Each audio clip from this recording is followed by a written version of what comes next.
Jeffrey Epstein was a product of at least one element of the intelligence community. I would bet money on it. The CIA, FBI. I don't know who ran him, but he knew a tremendous amount about my scientific work in ways that he wasn't supposed to. Eric Weinstein expresses a strong suspicion that Jeffrey Epstein was not merely a financier, but rather a construct or operative linked to intelligence agencies such as the CIA or FBI. Epstein's involvement with the Harvard Mathematics Department and his funding of scientific conferences like Confronting Gravity suggest a deeper agenda beyond finance. Weinstein highlights that Epstein had access to sensitive scientific knowledge, including about Weinstein's own work, which was unexpected and unexplained. This connection raises questions about the control and surveillance of scientific research by intelligence entities. Weinstein also points out that Epstein's activities spanned multiple domains, implying a complex operation with various objectives, including scientific oversight and possibly manipulation. The discussion underscores the broader theme of managed reality, where powerful networks influence and control information, science, and public perception, often hidden in plain sight. This subject ties into concerns about the suppression of scientific freedom and the covert operations that impact researchers and their work. Physics has gone stagnant in terms of how we usually measure progress. The way we measure progress is the change in something called the action or the Lagrangian, a specialized device. And that used to change a lot, and then in 1973 it stopped changing. Weinstein discusses the stagnation in theoretical physics, noting that since the early 1970s, there have been no significant new ideas that change the fundamental framework physicists use to understand the universe, specifically the Lagrangian. He explains that physics progress is traditionally measured by changes in this mathematical object, which encapsulates the laws of nature. The lack of new breakthroughs has led to a period of intellectual inertia. Moreover, Weinstein reveals that physics is uniquely constrained by government secrecy laws, such as the doctrine of restricted data and the Atomic Energy Acts, which limit free speech among physicists due to national security concerns.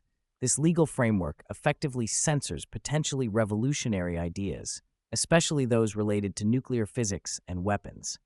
The suppression of open discourse in physics hampers progress and innovation. Weinstein also touches on the idea that new physics could shift global power balances, which may be why governments tightly control such knowledge.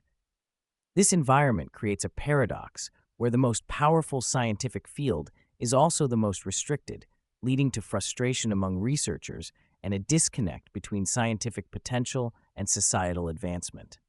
Well, we're becoming inured to the apocalypse. We just watched hypersonic missiles slam into a modern city on TV, and we're watching one of the world's most remarkable civilizations, the Persians, take direct hits from both Israel and the U.S. Eric Weinstein paints a grim picture of the current geopolitical landscape, describing it as the onset of a slow-motion apocalypse.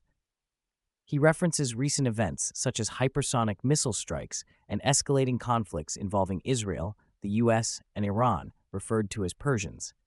Weinstein emphasizes the fragility of the post-World War II global order, which is unraveling amid rising tensions in the Middle East, South Asia, and Eastern Europe. He highlights the dangers posed by nuclear-armed states and the potential for catastrophic conflict, noting that humanity shares a single atmosphere and planet, making these threats existential. Weinstein also critiques the failure of international diplomacy and the complexity of hybrid warfare, where information and social media play critical roles alongside kinetic military actions. He stresses the importance of recognizing these realities and the urgent need for strategic thinking to avoid disaster. The discussion underscores the interconnectedness of global security, technological advancements, and the precariousness of peace in the modern era. My concern when I hear about the CEOs of the biggest AI companies in the world talking about this fast takeoff is that the transition will be too quick for us to adjust. And when they say fast takeoff, they mean that AGI arrives and the rate of its learning accelerates so quickly that it really disrupts the need for human beings to do a lot of the sort of jobs we're doing today that are centered on intelligence. Weinstein addresses the rapid development of artificial intelligence, particularly the concept of a fast takeoff, where artificial general intelligence, AGI, could emerge suddenly and disrupt many aspects of human labor and society. He expresses concern that the pace of AI advancement may outstrip humanity's ability to adapt, leading to significant economic and social upheaval. However, he also critiques the popular narrative fixated on AGI, suggesting that many transformative impacts will occur well before true AGI arrives, through automation of repetitive and data-rich tasks. Weinstein highlights the limitations of AI, especially in areas lacking large datasets, and notes the ongoing era of human-AI complementarity, where humans and AI systems collaborate. He uses chess as an example, explaining how AI has changed the game but not eliminated human interest in human competition. The conversation reflects a nuanced view of AI as both a powerful tool and a disruptive force, emphasizing the need for flexibility, interdisciplinary thinking, and preparation for an uncertain future shaped by technological change.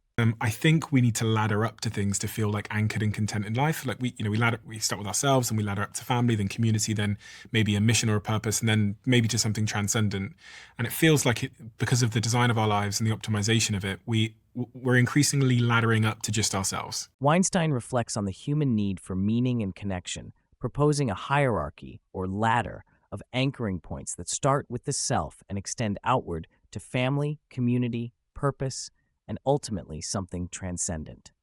He observes a troubling societal trend where many people are increasingly focused only on themselves, leading to a loss of deeper meaning and social cohesion. Despite identifying as an atheist, Weinstein takes religion seriously as a social and psychological structure that helps maintain these connections and prevent societal collapse. He discusses the complexity of prayer and belief, noting that even believers often experience doubt and uncertainty. Weinstein laments the erosion of traditional superstructures like family and religion, which historically provided stability and legacy. He encourages embracing these layers of meaning, including spiritual or religious traditions, as essential for personal fulfillment and societal health. This theme ties into broader concerns about alienation, cultural fragmentation, and the search for purpose in a rapidly changing world.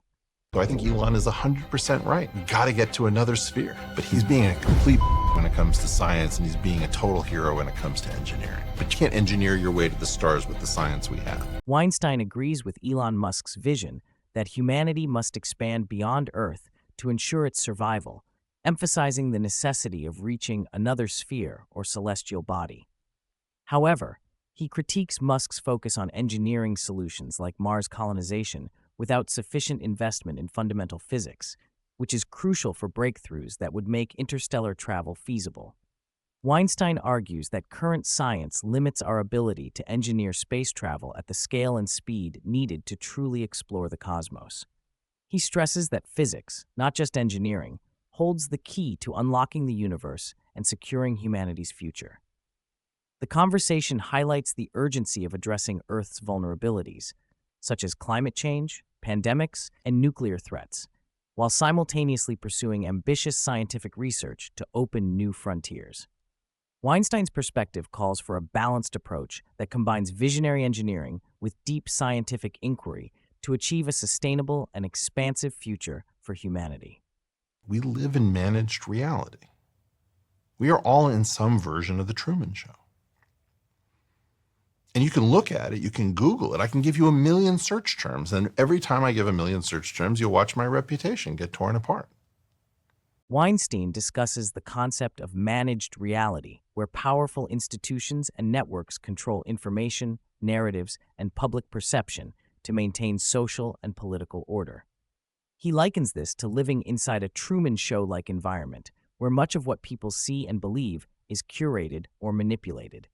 Weinstein points out that attempts to expose hidden truths or challenge official narratives often result in personal attacks, discrediting campaigns, and social media harassment. This suppression extends to scientific discourse, political debate, and media coverage, creating an environment hostile to dissent and independent inquiry. He highlights the role of covert influence operations and the use of terms like pre-bunked malinformation to preemptively discredit inconvenient facts. The discussion reveals the challenges faced by truth-tellers and the difficulty of navigating a landscape where information is weaponized and controlled, raising important questions about freedom of speech, transparency, and the public's ability to discern reality.